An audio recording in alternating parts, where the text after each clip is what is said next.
So somebody remind me where we started this conversation a week ago. What is curriculum? Yes! All right, we asked what is curriculum? And we actually did a little what? What do you call that? We started out with what? A what? A formative assessment. I heard that in multiple places. We did a formative assessment. Why did we do that? To see where you were, right? So what if no one had any living idea what curriculum is? What should we do? Right, we should employ a strategy, not to tell you what curriculum is, but to help you uncover it. Not cover it, uncover it, right? Okay, but we didn't have to do that. Why? Because a bunch of people knew. A bunch of people knew what curriculum was.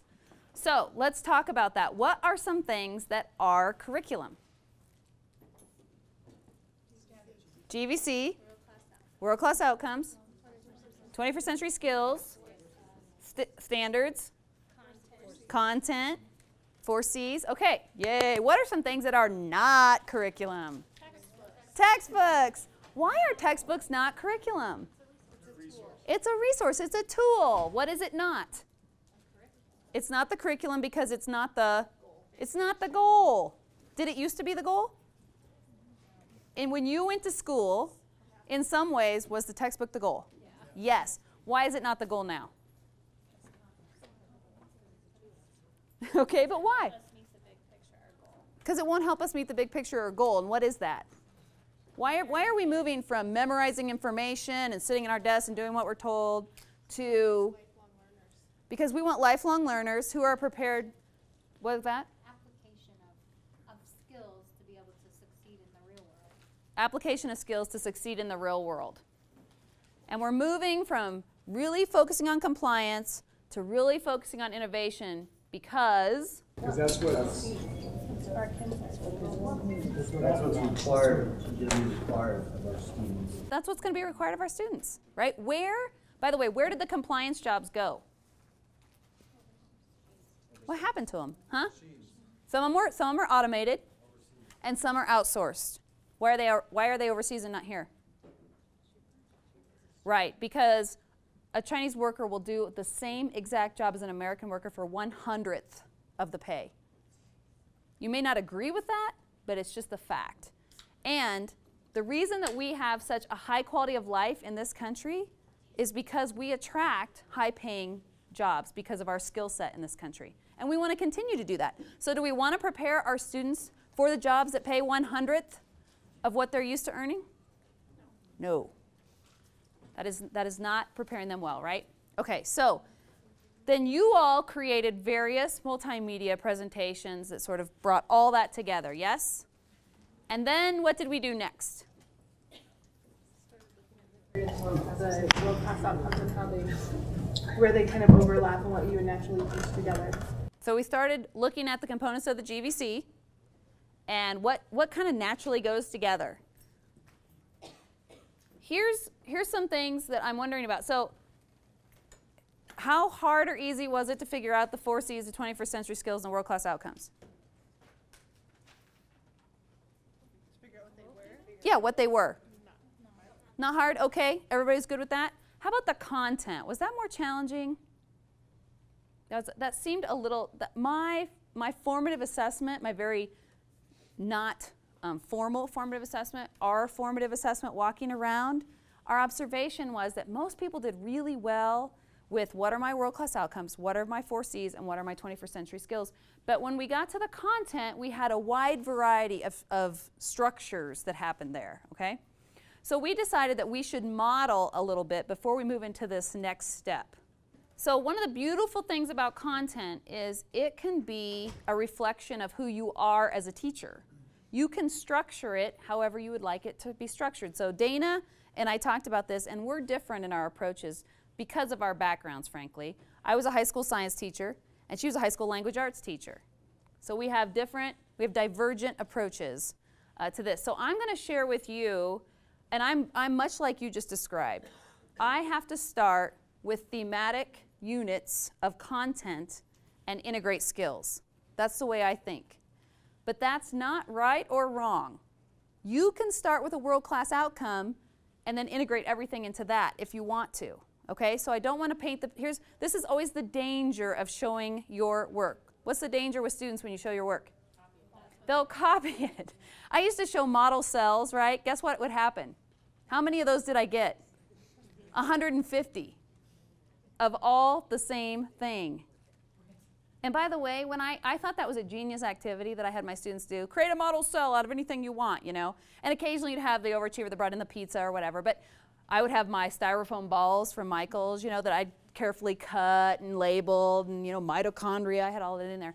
And, you know, 3/4 of the ones I'd get back looked just like mine, right? Because that's the model, right? Where on Bloom's taxonomy is that project? Where, specifically? It's at knowledge, not even, by the way. Do you actually have to know the cell parts to do what I had them do? No, it's in this category I've created my own. It's a level below no. It's called cut, paste, and color. And I did a lot of that stuff and thought it was great. I thought it was fantastic. Like, look at what I'm having them do. This is good stuff. But the reality is they were just copying me. They didn't know that stuff. They didn't know, you know. And then I may have moved up, I think, in year 3 to a cell is like a factory, you know. And then they would have to do their metaphor. And I did a cookie factory, and guess how many cookie factories I got? A lot. So, as we're talking about this, I want to show you this next step we're going into. And by the way, if you're still on the card part of this, then stay there and work through it. And we'll walk around and we'll help, and we have other people here that can walk around and help. But if you're ready to move on, if you've really thought about this, Dean will kill me for that. If you've really thought about this and you're ready to move on, you're to here. Now, this is my tool. It doesn't have to be yours, right? You can use whatever tool, template, model that you want. But here's where we're trying to go. This is a matrix. Across the top, I have put unit numbers because I like that. And then under that, what did I decide to organize by? By content. Is that required? No. But as I think back to teaching biology, there are 5 big thematic components of biology, and they build on each other, right? Once you learn about cells and microbiology, then you can start to understand genetics better, and then you can use that to learn about plants, okay? So there is, the numbering is important here, because as you think about the stuff you teach, there's what we call a learning progression to it. This before this, then this, then this, okay. So I put mine in learning progression order, and now what I would do, there's 2 different versions of this. So the level 1 version of this is I would say, okay, microbiology. Well, I'm pretty sure I'm going to teach critical thinking with microbiology. There's a lot of critical thinking that goes into collecting samples, building out petri dishes, there's doing a lot of different gram staining, identifying and isolating bacteria, right? Testing different antibiotics on them. So a lot of critical thinking, so it makes a lot of sense for me to integrate that right there. It just works. Now, as I come down, I'm thinking about resiliency. And we've talked a lot, I mean, the media talks all the time about bacteria that become, they don't respond to antibiotics anymore. So as they go, they become more and more resilient.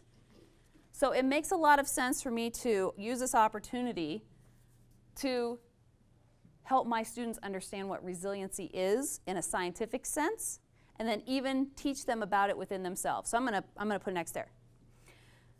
And I think I'm gonna do a fair amount of problem solving here. And then if I looked up the biology world-class outcomes, which Dana and I did earlier, there's inquiry and modeling. What else was in there, Dana?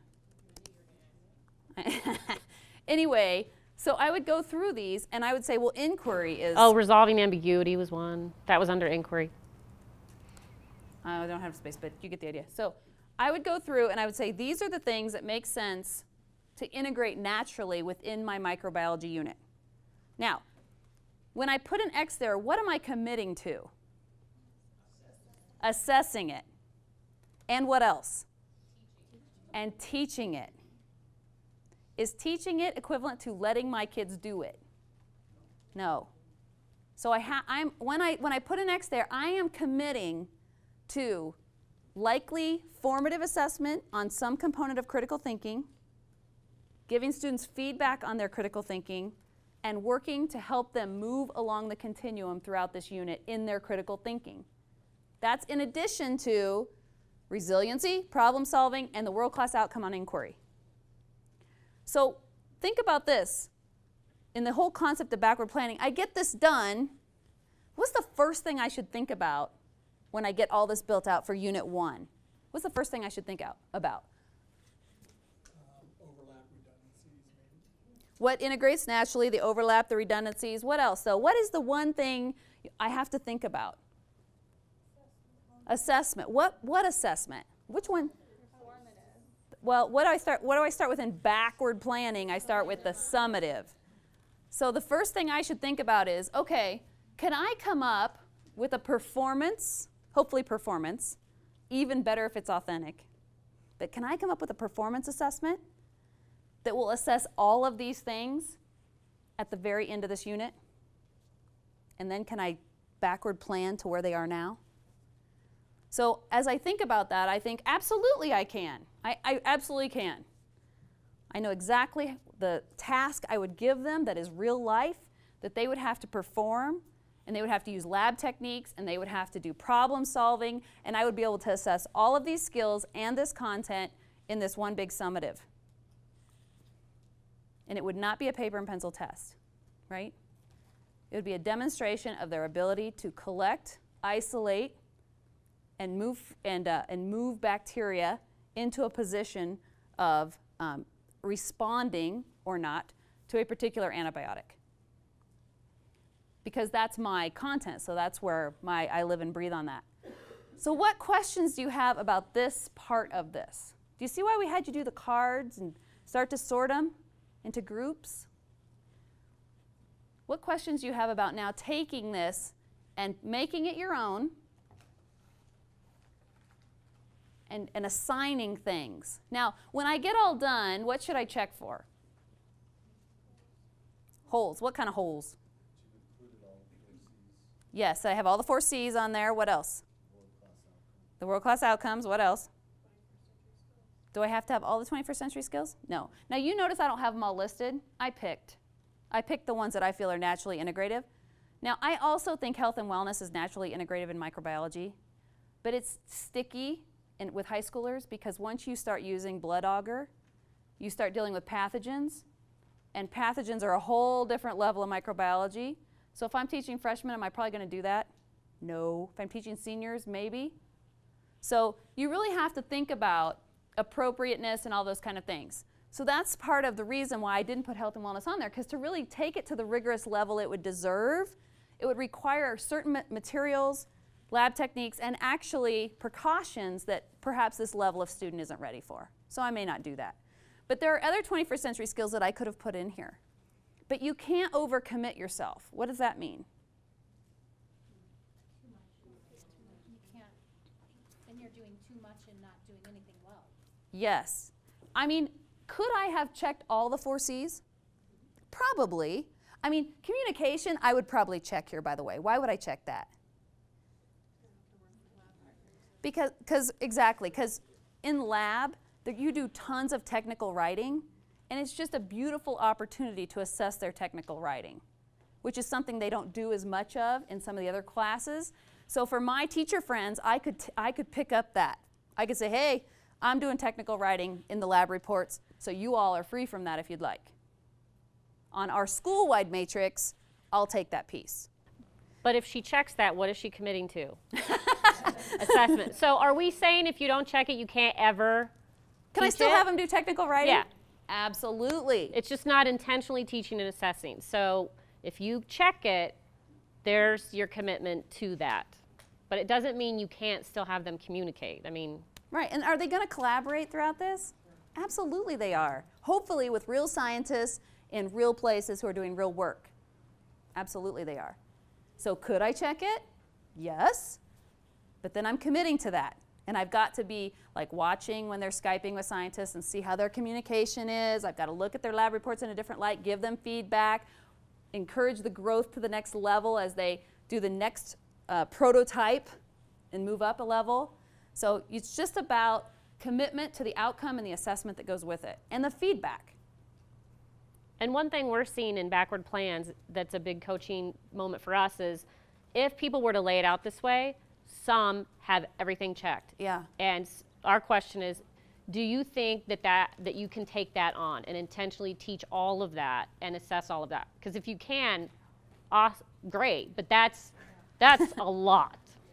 So what's going to happen? I'm going to teach this once, and what's going to happen? I'm going to fix it. I'm going to build it. I'm going to say, you know, we did so much technical writing. It just makes sense for me to do communication here. I'm just missing the boat by not committing to it. I'm just going to put it in. And there are other things I'm probably going to take out, and that's great. That's okay. What's the other thing about, what's another way I could do this? What if I want to take it up a notch? Somebody said it. Have the students do this. What's the only part of this the students might struggle with? Maybe the content. What else?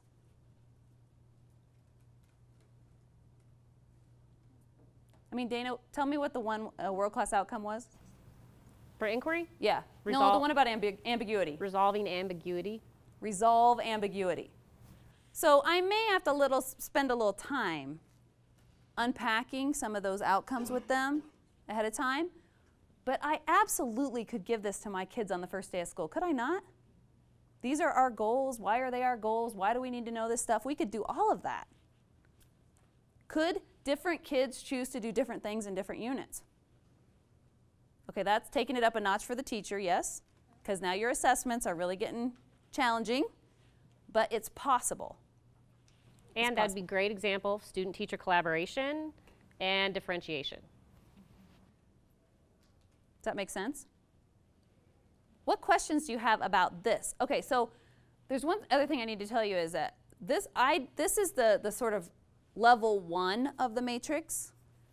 The level 4 of the matrix would be for me to type in critical thinking, specifically what components of critical thinking from the 4C's rubrics I'm going to focus on. So a lot of teachers who have moved, this is their second or third year get in this level, are starting to put specifically what part of critical thinking they'll be focusing on during microbiology, and then they put other components of critical thinking in the other units. People who aren't ready for that just do it at a very high level. This is my first entree into this. Critical thinking, I'm starting there. But you can go from all these different levels. So Jenny's here, Jenny Henry right there, she's not saying a word. Jenny works with last year 5th graders, this year 6th graders, and they actually build their own units. Her students build their own units.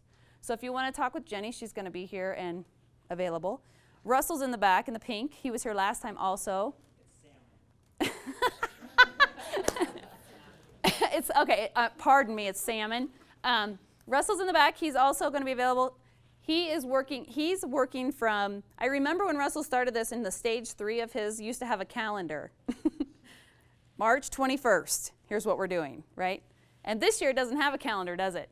Learning experience. Now it has learning opportunities, right? So real people who are working through this, one secondary, one elementary, if you have specific questions you want to ask somebody who does this on a daily basis, we invited them to be here for that reason, but Dana and I are also available to support and help too. So I want to answer any other questions you have before I turn it over to, are you going to do an elementary one? Okay. Any other I questions? just asked from a scope and sequence standpoint in terms of, I think the discussion last time was 21st century skills and looking at a K-12 experience, but it's hard for me not to just look at the high school like 9-12, so would an activity be to do in biology, chemistry, physics, lay that out as a science department and look at a 21st century scope and sequence within science, just in high school, or, I don't know. Yeah, ultimately, how to guide the department, you know? Look, so you have to remember that this is a growth model for us too, right? This is a continuum. And over here, someday, we hope that across perhaps even a feeder, a parent would be able to look at a K-12 experience and see at what grade levels and in what courses students would be learning what knowledge and what skills. And they would see that over the course of the first 6 years, 7 actually, because we have some that go through 6th grade, in the first 6 or 7 years, they hit all the 21st century skills and all the 4 C's and all that content at their cognitive level, right? And then in the next however many years, 6 or 5 years, again, they would get knowledge and feedback on all the 21st century skills in all these different courses, all this content. So you'd be able to look and say, in middle and high school, this is when my child will be doing what? But I can see that over that time period, they will get it all, right? And the other thing that'd be nice is if I'm a parent helping my child register for classes, right? If I know a struggle is resiliency, I could choose courses specifically with that in their course description. We want to train our parents up to understand so they're kind of more informed when they're selecting items, courses. Where does your integration of other disciplines or content come into play when you're doing this? And why are you choosing other disciplines? You know, which disciplines are you focused on if you were just a biology teacher? So again, we're starting at what we feel is an appropriate level for where this class is. Okay. Once people are very comfortable with what they do and how they can organize it into units, then it makes more sense to come together as a team. So Russell, you'd be perfect for answering this question because this year was the first year you really started to integrate heavily with some of your teammates across disciplines. So when does it make sense to start to talk with, and what happened with you is that, so certain teachers said, well, I teach this unit, but I usually teach it later, but it would make a lot of sense to do it now. So do you want to talk about the civilization unit really fast? So we took, one of the world-class outcomes that we took was systems, rise and falls of civilizations, those kind of things. And we looked at how it would look in my class and how it would look in his class. So for instance, I started at a very, I don't want to say low level, but we started making civilization, classroom civilization, what goes into a civilization at a classroom level. And at the same time, he was walking through and having the kids discover and uncover what a civilization is, what are the components of it. And so mine was a pretty short, unit, first couple, 2 weeks maybe, and his is still ongoing. And that was just the discussion that we had over the summer, and it just morphed into, well, hey, how do we combine this? And I think the most important thing, especially in middle school, we're in a perfect position, maybe even elementary school too, is, all this thinking and learning is really heavy lifting. And if we as teachers can lift together, it won't look so daunting. Because I think when you look across all your world-class outcomes and your content, and you just go, how on earth will I get this done? I think that's where we got to come together as teachers and have sort of a similar path on how to lift this stuff. So it was really nice when we got that on board. And then my science teacher is getting on board with this too, and it's really fun. We have a pretty cool thing scheduled for the end of the quarter or semester for us at the end of December, or before winter break, and it's going to be pretty fun.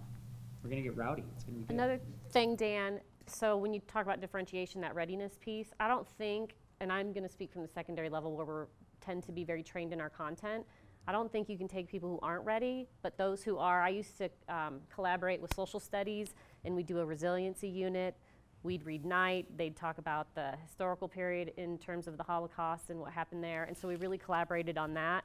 But for me to collaborate with math, I found was a little bit more difficult to mix that into language arts. Not to say you can't do it, but you certainly wouldn't want me teaching certain levels of math because I just don't have the background knowledge. But I think you have to, when people are ready to tackle that, and I think they have to be through this and understand this process, because if you go straight to integration and they don't understand this, they're going to be totally confused.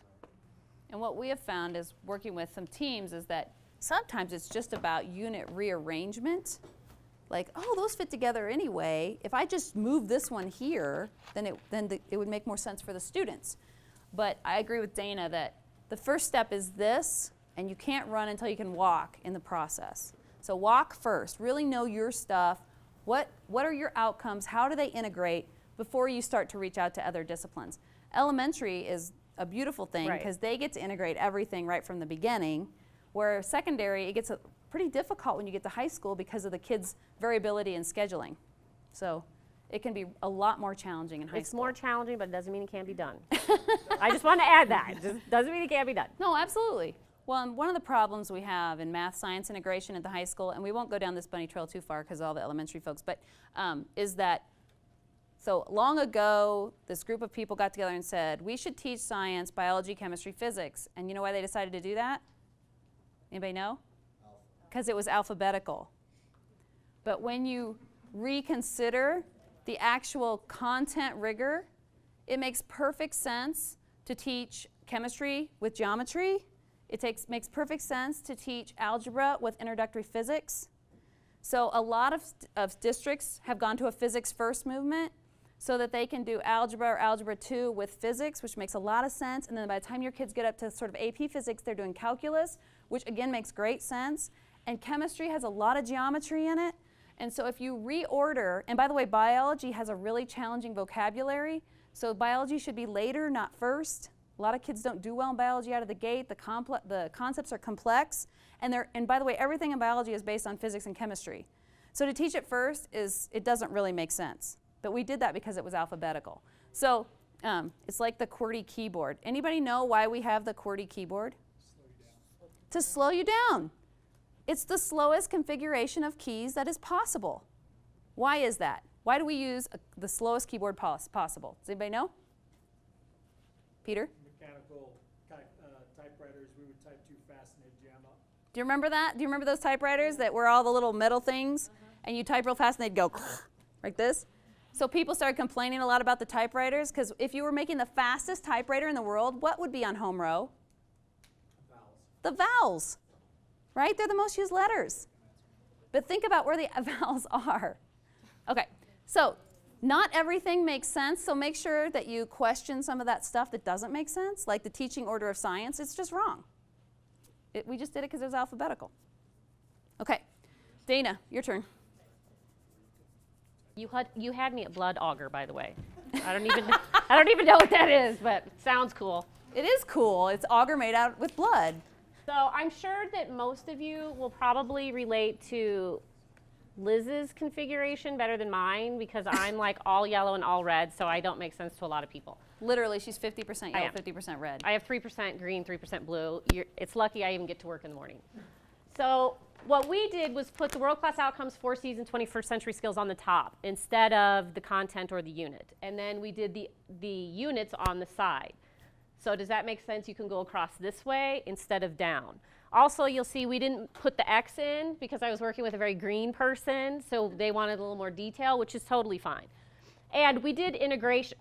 Integration. So notice on the first unit, and I have concept/content, because that question has come up a lot. So I want to ask that question, what is content to you? How do you define content in your buildings? Okay, state standards, GVCs, all of that. All the 4 components, you mean? What else? What if I had chapter 1? Or what if I had, because I did this as an English teacher, To Kill a Mockingbird. Is that content? No. What is that? Resource. But I did do that. I mean, I was guilty of that. I'm going to teach my Romeo and Juliet. That's my unit. Well, no, actually, that's my resource. I was teaching plays. So Unit 1, Perspective and Change, Social Studies, ELA. So we're showing integration. Those are the world-class outcomes we chose. 1 from Social Studies, 1 from ELA. We're going to focus on communication. We're making that commitment to teaching and assessing it. And we would probably go in and add what element of communication we're going to focus on. And then resiliency. And the other thing that we're working on coaching teachers who are ready, if they're ready for that, is, okay, within communication, what element? And then within resiliency, what part of the rubric are you focusing on if it has more than 1 bullet? Okay, then we've got Unit 2, Physical Science with ELA. So there's another unit of integration we took from science and ELA. And then we've got our last one, Math and Geometry. And we just focused on math. So that one isn't as integrated. So do you see how that's different thinking, which is fine, from starting with the content? It just depends on what works best for you. Now, if I did this, because I talked to one of my coordinators, and she said, we have to have an elementary example. So this is elementary. Now, granted, you guys could have several units down, whereas Liz went across. If I were going to do English language arts for high school, I'd have my outcomes and all that across the top, because the way I think is, ooh, you know, it'd be really cool to teach through this outcome. I could use these resources. So that's how I think, but that doesn't mean that works for everybody. So are there any questions about that? Again, these are just two ways. This is like the yin and the yang of thinking. It does not mean there aren't a bazillion ways to organize your thinking for the year. So I'm hearing you guys say there's a lot of ways you can do this. Non-negotiable is that world-class outcomes are included somewhere in your year. All of them for your greater culinary. Somewhere on your matrix. Yes. We did this earlier, but what are the 3 components that I should be able to find somewhere on your matrix? The 4 C's. World-class outcomes. World-class outcomes. Content. Which would be Standards. What are, where and some appropriate? 21st century, yeah. 21st century skills. Now, does that mean if I'm a 5th grade teacher or 10th grade teacher, I have to teach all of the 21st century skills in biology? Yes, and assess that. No. No. But throughout their elementary years, yes. Mari had a great question. If I, you know, we're working at Legend, I would get those departments together and say, okay, 9-12, are they experiencing these 21st century skills through your content that you teach? I would even do it through your whole building to make sure they get that experience 9-12. Because it does take the weight off your teachers if those are distributed. You know, I still may teach them and refer to them because I know you're getting it in biology, but at least I don't have to be responsible for the authentic assessment of it. Right. Because I know you're doing that. When we did the integrated unit with social studies, I said, I'm going to work on the format of the writing, and then I'm relying on you for the content. And he was like, oh, thank you. Yeah. So any questions about this? Because we're going to release you. Yeah, we want you to roll up your sleeves and get your hands dirty and start building. Another thing that we're not discouraging, because I would do this too, I probably would take my note cards and build this like life-size matrix, because I like to be bodily kinesthetic. So you can do that too. So if I were to consider my 4th through 6th grade teachers have their world-class outcomes and they would work as a 4th through 6th grade team and could do a matrix together? Mm-hmm. They could. Yes. And my 1st through 3rd Yes. grade teachers, because that would be... Because the world-class outcomes are actually built in Progressive. chunks. Right. Progressively like There that. you go, So PK2, kids can move up and 3, down. 4, 5, 6. So are you asking if, like, 1st grade can take these 4 outcomes, and 2nd grade can take these 4 outcomes, and 3rd grade can take these 4 outcomes? That is what she's saying. Look, if my kindergarten and 1st grade teachers decide to work together, and kindergarten's really going to go deeply on these, and 1st grade's going to go deeply on these, but we've got them all in that 2-year sequence, yes, they could do that. Because here's the struggle that I had. When I saw this, to me, this seems doable. But what my teachers' units are right now, and I did 6th grade on this, and they included health outcomes in there too. And they have like 7 things that they're trying to assess. So I think I made a bit of an error and said you can't assess 7 or 8. Now don't say an error. I think we're growing in the system. No, but they can't do a summative assessment assessing 8. I think that would be a lot of pressure. They could, but it'd be really rigorous. And I said throughout stage 2, you have to assess it somewhere. So a growth point for next year would be to look at them as chunks, I think, where is more. I'm just. Well, and to be fair, when they built the GVC, they did it in the chunks, and you notice repetition because people wanted to see content breakdown, language arts, math, science, social studies, but a lot of them are in this. So when you pull out the repetition, it helps a little bit in reducing the load. If they don't think of it like, oh, I have to have inquiry in science, oh, I have to have inquiry in social studies. Well, no, it's inquiry is inquiry. Or if they're doing 1 outcome a unit, they're going to have like 20 units. 20 units. Well, that's another thing is our teachers have about 5, but they're jammed in. This, you would have a lot of units. I mean, possibly, yeah. I mean, I'd have maybe 8, I'm thinking. For a whole year. 8 to 10. And then math. But I don't think that's bad, like No. unmanageable. No, I think less is. Now 50, yeah. That would put somebody. And But then I like less. Math is different because you've got to teach the 8 mathematical practices, which are the Somewhere. outcomes. right, and then you do your units because are you teaching these concurrently or? Yeah, she's probably teaching some of them concurrently. This probably a science math one Yes. and a Language language arts Yes. social studies So one. you don't have to integrate because the way you have them is it integrates a couple, and they're trying to integrate all content. But that would be me. When I've worked with elementary teachers, I've tried to integrate everything into one piece of content. So choose the content. I think you were talking like in about one that. place in first grade at Pioneer, we were looking at metamorphosis and change being the content driver, and then we were trying to integrate everything into it. So they were writing about that, they were doing math about that, they were doing reading about that, everything about that, which made it more manageable, right? Fewer units. And Kara, being at a PBL school, said it just was more natural. We simplified it because anything you show, people are like, oh, I have to do it that way. So we wanted to make sure that we didn't integrate all outcomes. But didn't you say that just became more natural to you? It made more sense to integrate. I did it all through social studies and science, and then I built math and ELA in where it was appropriate. Right. So it's doable. Right, Yes. because those two areas have pretty deep content that you want to make sure students have. But if your they teachers aren't uncover. ready for that, Yeah. you have to start where they're at. One question I have about, like, if they end up breaking them up so that, first grade does this, second grade does that, how does that impact the EPR that's coming out that will be outcome-based? Right, well, but still, we encourage leaders with their teachers to make slight modifications to things that make sense for their building. So because we embrace that site-based model, as long as the expectations are being met, no one here is going to disagree with that idea of being able to move some things around. Sorry. Sorry, I thought it was Steve. No. Poor Steve. Any questions before we tear you loose? What do you think that this doesn't, what do you think that this hurts me with? Why couldn't I use this one? What do you think? Like the people out there that are like me, I can't tell that everything's covered on this, right? Sure you can. No, I'd have to have like, a separate My checklist. yellow says Like, yeah. Okay, where is that? Oh, there it is, check. I'd have to have like 2 lists going. Okay, so yours, I was like, they're just X's and boxes. I can't, what do I teach? Well, I'd put more information in there after I get that figured out. We just wanted to show you Step 2 different one. ways of thinking. Yeah.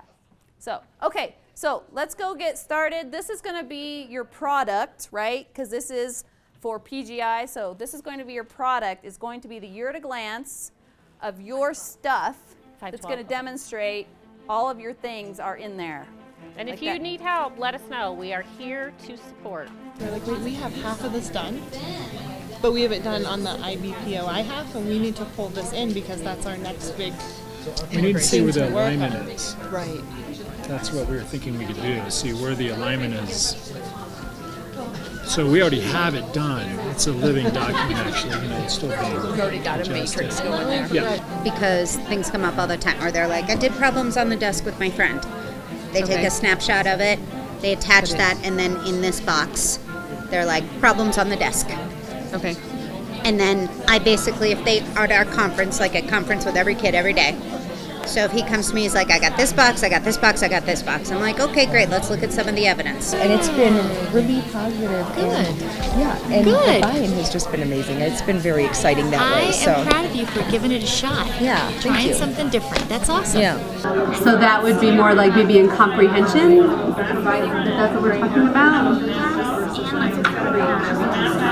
You want all 4 of these together? Okay. All right, we can do that. Just from the cards that we made last week, but then I haven't taken it to a form like this where I would stick in like the 4 C's and all of that. These are just the world-class outcomes for kindergarten, but then look how big it gets.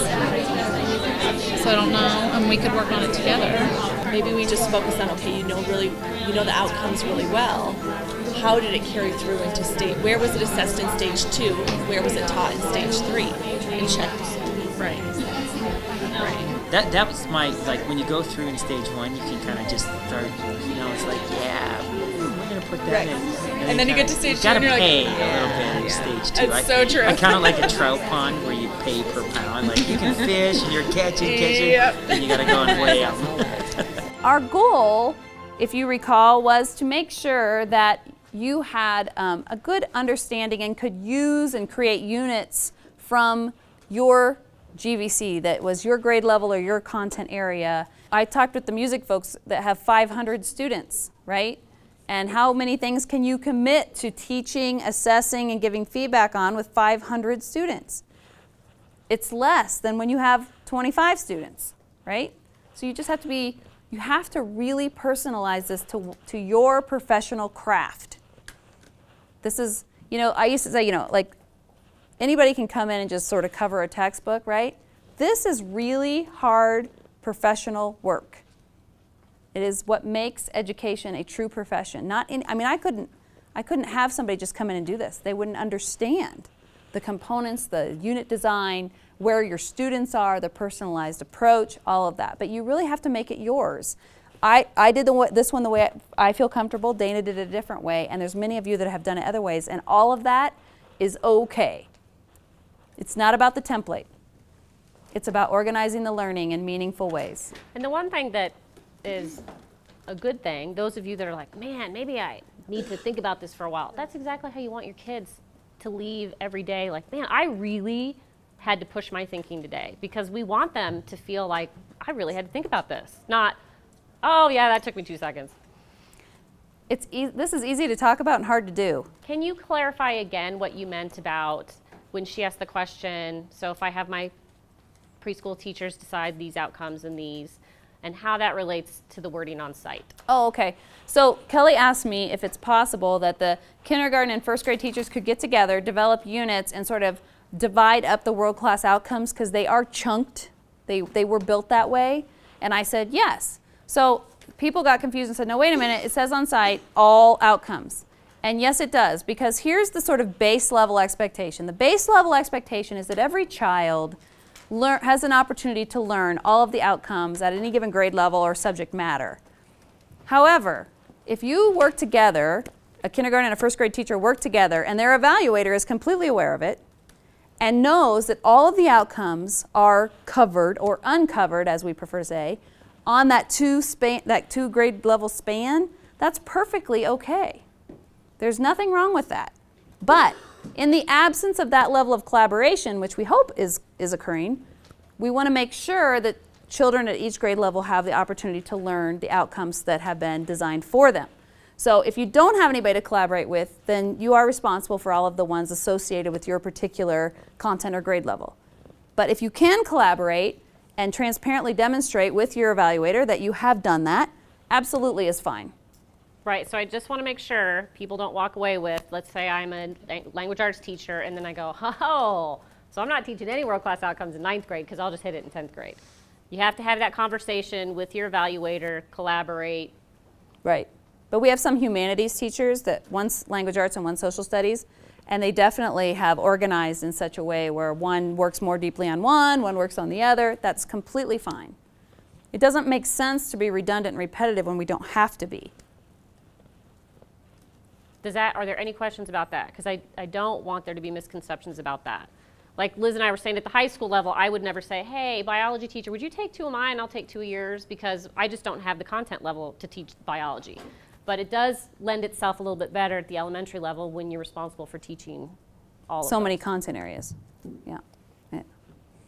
Anything else that anybody wants to? Okay, so here's what Dana and I need to call this complete for you and finish the PGI. I hope you're feeling better than. She's like, oh, this is going to kill me. Like Home Alone. So, hey, I do have one question for you. So, who did the work tonight? Who did the work? You did, right? We were very intentional in creating opportunities where you're doing the work. So that meant all of our work was front-loaded. Right? Yeah, we're going to go home tonight and not be tired at all. But you're going to be tired. Okay, so what Dana and I need to complete this, do your PGI and all that stuff, is your completed matrix, a term used loosely, whatever that looks like for you. What we're going to be cards, a picture of the cards? It could be a picture of the cards, but we have to be able to see it. Right, yeah. Because we're going to go through and make sure that all of your outcomes, your 4 C's, and your age grade level appropriate content are represented somewhere on your, quote, matrix. So in order for us to gather that information in a way that is efficient for Dana and Dr. Fagan to be able to see that, in the Today's Meet back channel, which is right here, that WCO workshops, and I was going to email this to you guys too via our PD module, but Inspired is currently having some technical issues, so I will do that tomorrow as a follow-up, but it's here right now. So there, within that back channel, there are a number of things that were added tonight. One is a link for where you can submit your product. So when your matrix is done, that goes to this Google form that's linked right there. The other thing that we linked for you guys is a link to the GVCs. On each of the GVCs, we wanted to show you where this is so that you know where to find these if you haven't dug into them very deeply. There's been some questions about the 21st century skills rubrics and where you can find those. On each of the GVC documents, you can pick any one, and right in the middle of those documents are the links to those rubrics. Okay, and they're sorted on those documents by grade level for you. Okay, so you can use those there. And then the last thing that's linked at the very top, Dr. Fagan, I think this is the right one, had asked for a link to the Above and Beyond from the Partnership for 21st Century Skills. That's linked there. If I pulled the wrong thing, she will let me know and I'll find the right one for you guys. So everything is in the back channel. I'll follow up with an email once we have access to get to the list of the course participants in Inspire to make sure you get the And it's her matrix linked there too. The biology one. Yes, yep. The biology one is linked there too. There is one that is a version in Word, so you get the nice table merges and everything looks right and nice and pretty. And there's one in Google that you could make a copy. So if you're a Google person, you'd use that one. So there's both options available. And about that, one thing I was talking with Legend over there, and you might want to think about if you do this as a grade level or even a whole building. And yes, surprisingly, I'm not green, but I did think of this. It might be. Everyone has green. Oh, barely. It's not your preference. I know. It might be beneficial to put it in Excel because then you can sort by what you're looking for to see gaps and overlaps. So you can sort by 21st century skills, sort by 4 Cs, and that'd be an easy way to do it. Just one option. Okay, final question. So if you were here, what do you need to move to here? And I heard more work with the 4 Cs rubrics, like really understanding those and how they integrate in, how you can just take one component of creativity and integrate it into a unit. I heard the 4 Cs. We have a class for that too. Defining and assessing 21st century skills course does a really nice job of that, of looking at the rubrics that are available, taking a specific outcome or unit that you have, and customizing a rubric to help you measure those things. So we have a course available through PD on that. And what is that course called? Defining and assessing 21st century skills. There's some availability right now. They've been packed in those, so we're trying to offer more sessions to make some more of those available. I believe there's one that still has some seats open in the course catalog when it comes back online. Okay, we'll be around for a few minutes if you have any specific questions you'd rather not ask in front of everyone. Thank you so much for your time. See, Tiffany always likes to nail me down on due dates. I like learning whenever it happens, so I'm flexible, but I think she'll want to shut down the course by winter break. Winter break would be, that way those of you guys who are needed for PGI can get your stipends too, so by winter break would be fantastic. And if you need any help, in addition to CPD, you can contact World Class Education. We've got coordinators that can help as well.